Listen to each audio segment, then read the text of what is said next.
FIFA chairman Greg Clarke set to learn whether he has won in his bid to become FIFA vice president. Greg Clarke will on Thursday learn whether he has seen off a challenge from across the Irish Sea to become Britain's FIFA vice president, and pick up $1 million in the process. The Football Association chairman is up against Northern Irishman David Martin, the IF president, for the $250,000 a year post with a ballot to be held on Thursday morning at Uefa's Congress in Rome. Martin, 65, has a somewhat colorful past, having been forced to resign from the IF in 2010 before failing 3 competency tests to get back on the board. He eventually did so in 2013, after the requirement was scrapped. Sources close to Martin's camp claim that his relationship with John Delaney, the influential chief executive of the Football Association of Ireland, could test Clarke's bid to replace former incumbent and ex-Manchester United chief executive David Gill in the 4-year position.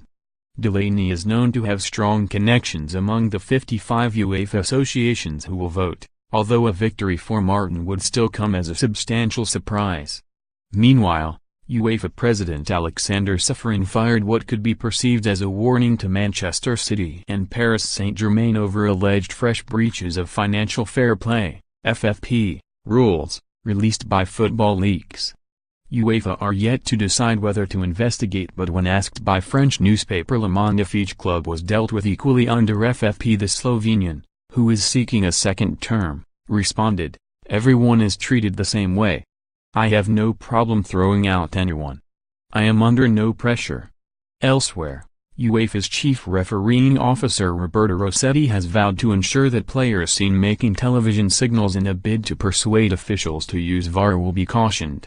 The Italian used Leicester defender Harry Maguire calling for a replay at England's World Cup clash with Colombia after Jordan Henderson was headbutted.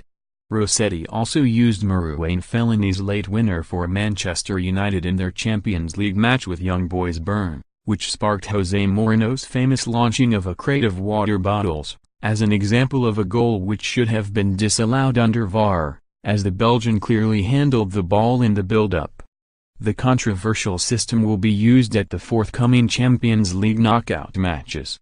On an eventful day in the Italian capital, UEFA and the European Club Association signed a renewed Memorandum of Understanding until 2024, which effectively staves off a Super League.